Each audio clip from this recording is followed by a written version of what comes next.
What's going on YouTube? Landon Huffman here, back with another video. We are here deep in the bowels of Huffman Racing. Got the Pro Late model sitting here. Frankie sitting beside me as well. Today we are doing a bunch of random crap. It's another beautiful day to act like we've done a lot and do very little. We've actually got the rear end out of the Pro Late model back here, so we're going to be, we already changed ratchet springs in it, so we're going to be putting it back together, getting it ready to go back in. I'm going to talk a little bit about why that thing's an absolute pain in the ass to work on and why I like late model stocks better. And we're also going to work on some stuff here in the shop. I found like an old vise I'm going to get cleaned up for my table and some other stuff. So thank you guys for being here. It's going to be a random video. Appreciate you clicking on today's upload. Let's get into the video.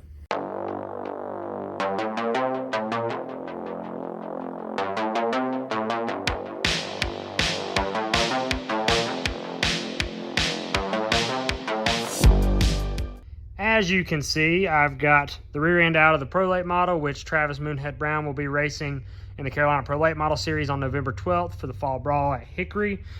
Here's my other bell. And yeah, so changed ratchet springs in it. Now we are getting ready to reassemble it.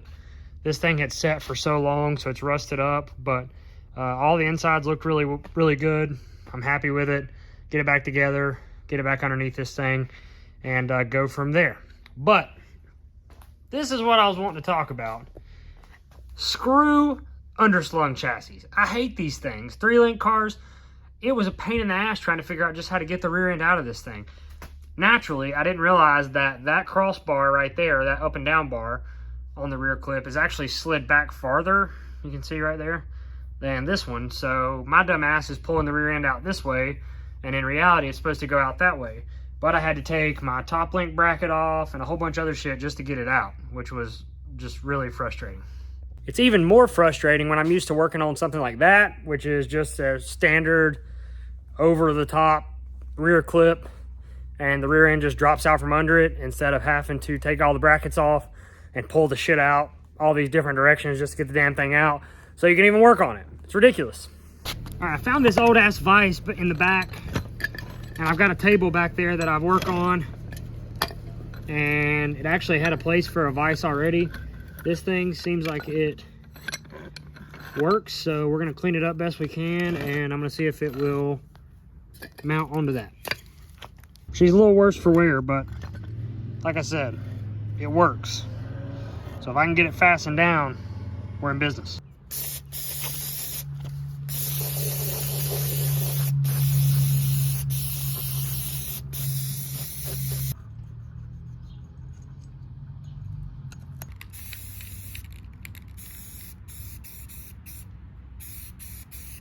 That could have been done a hell of a lot better, but for the fact that it is something that I found in the back that was out of commission, about 45 minutes of prep work, a little sanding, a little brake clean, and some flat black from Walmart. It's gonna look brand new. Well, damn it. All right, we've recovered slightly, but it's drying. I already know what you're gonna say. No, I did not sand all of the old paint off of it because I don't give a shit. It was old. I found it in the back. I couldn't even believe that it worked. It was buried. Now I've spray painted it with Walmart flat black, and then I'm going to freaking mount it to a table, and it's going to be a great vise.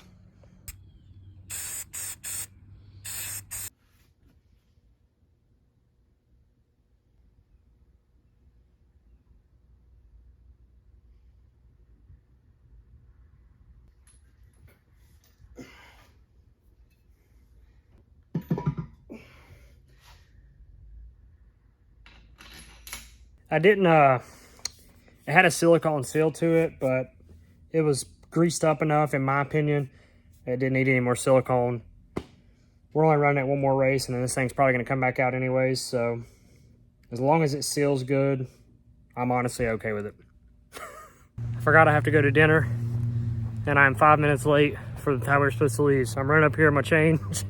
I'm going to dinner with the wife, and then I will be back to finish that rear end.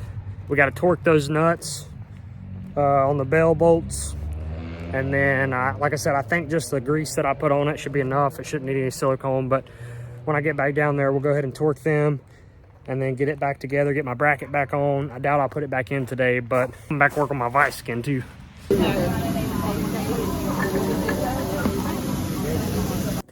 All right. We're back here in the race shop. Had Japanese food for dinner. Tried a Japanese beer Sapporo for the first time. Not bad. You know, not bad. It was pretty solid. So we're going to get these bolts torqued on this baby and get it rocking and rolling. Get it ready to go back in. I got to make sure I get that bracket on there too.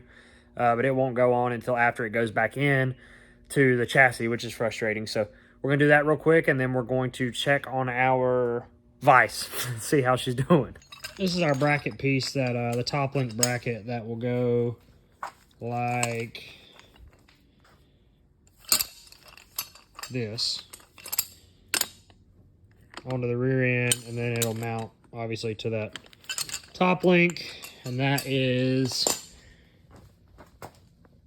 that silver link that's hanging down. It'll mount to the top of the rear end, which you can adjust your pinion angle and all that stuff. So just another difference between the Pro Late model and the underslung chassis, 3-link style suspension versus the late model stock with truck arms. Real race cars have truck arms, by the way, guys. All of you offset people, hate to tell you, real race cars have truck arms.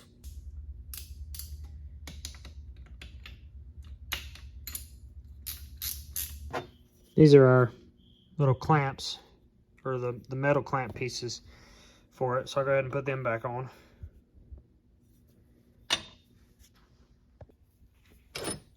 Bad angle.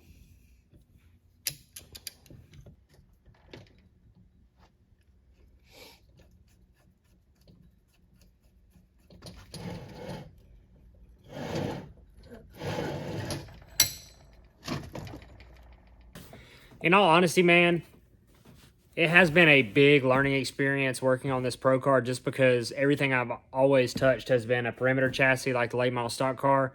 And I didn't realize how much or how many differences they had between the two cars. You know, I figured a race car is a race car, but there is a lot of different stuff that that you have to deal with on the Pro car, and vice versa on the late model stock. So I will say I'm through and through a late model stock guy. I do not like working on these cars, mainly because I don't know what I'm doing for a lot of the small ins and outs of the car. I just have never done it before, but just like getting that rear end in and out, that freaking sucked. So not a huge fan of that, but yeah.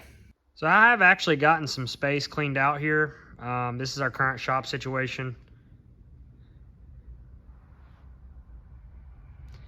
A lot of junk in the back, but we're getting closer. Obviously, I still have a long ways to go, but we got a blank slate over on the board to get to work on the off-season late model stuff, but we're getting closer on our shop. Honestly, guys, that's going to do it for this video. Short and sweet. Tomorrow, I'm actually going to Millbridge Speedway to watch Moonhead race, so I'll have a vlog from that. He's driving a go-kart, so that's going to be a lot of fun.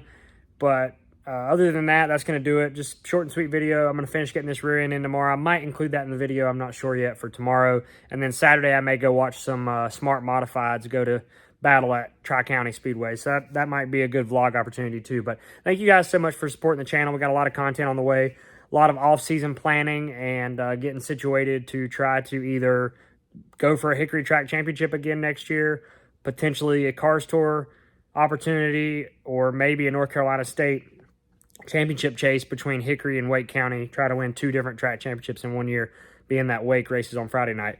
I don't know. I've got to get some money. If you know anybody that's got a company that's interested in sponsoring or helping us out here at Huffman Racing and JSR, let me know. Reach out to me on social media, Twitter, Facebook, Instagram, however, and you can get in touch with me. But thank you guys again for all the support. And like I said, that'll be it for the video. If you haven't already, hit that like button, subscribe to the channel, and I will catch you guys in the next one. I'm out.